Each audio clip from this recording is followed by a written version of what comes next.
Hey everybody, it's me again, Adam Chapnick with the Security Token Academy. We are here in Los Angeles at CIS 2019, and we are joined by the co-founder and CEO of BlockQuake, Antonio Brasse. Thanks for joining us. Thank you for having me. Yeah, it's good to see you back. Yeah. So, been a couple of months. Yeah. Now, for everybody who hasn't heard of BlockQuake, why don't we start off with a quick rub-a-dub, 1, 2, 3, about what is BlockQuake, why do you exist? Yeah. So BlockQuake, we're rolling out a centralized digital asset exchange on a global scale. So we're opening up end of May, just very globally. We're going to have 7 fiats onboarded immediately. We're using qualified custodians. We have a transfer agent. We were created just out of our own frustrations with the market, particularly in 2017, year end, where just platforms are inefficient, crashing, or they just didn't have a lot of the features that I'm used to. Myself and my team, we're from traditional financial services. We've traded stocks, options, Forex. I'm like, we're accustomed to complex order types, a better speed and efficiency, and just a lot of that was lacking. So that's how BlockQuake was born.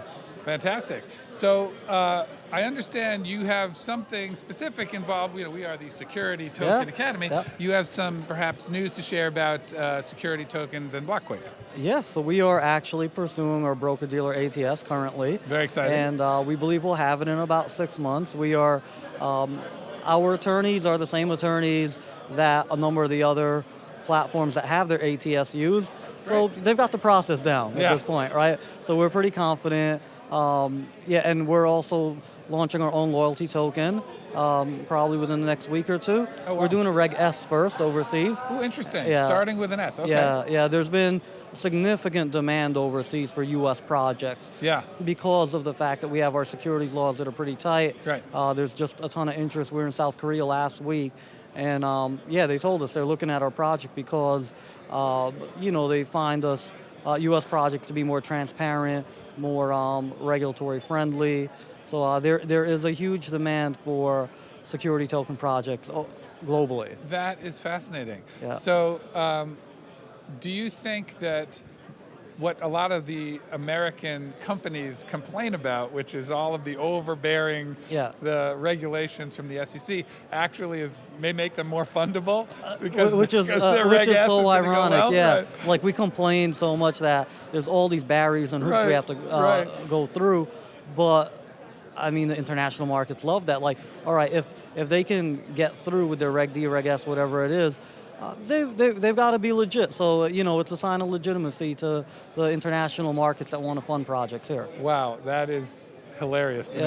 I think it's kind of great. Yeah. So, where do you think... it's like, the Frank Sinatra song from New York, because I'm from New York, right? So, if you can make it here, you can make it anywhere. That's right. Yeah. If you can make it through the SEC regulations here, you can do it anywhere. I love it. Yeah. So, what do you think is going to be the impact of having companies or other assets, I guess, available in securitized tokenizations? How is that going to impact either issuers or maybe international investors? Yeah, it's going to add massive liquidity to a lot of the private markets, right? Just coming from financial services, I talked to a lot of my old colleagues. They're excited. Some of these OTC companies or other private companies, they can tokenize and get a lot of traders and investors in that way.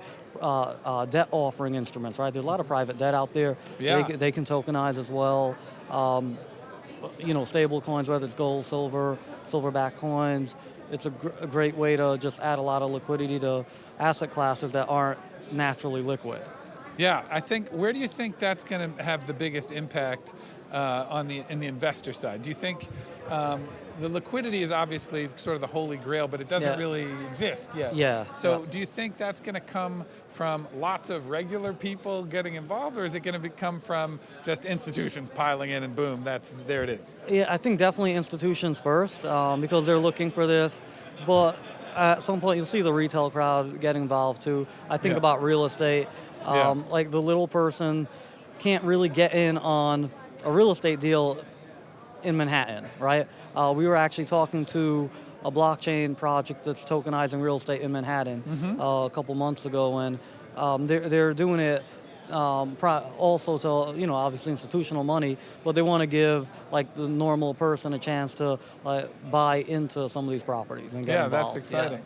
There have been a few. There was, we did a thing on the Aspen St. Regis. They did a tokenization. The East Village. There were a few little built properties. So we're seeing it. What do you think in terms of the future for BlockQuake? We've got, what do we have, 9 months left, 8 months left of the year? What are we going to see from BlockQuake come December?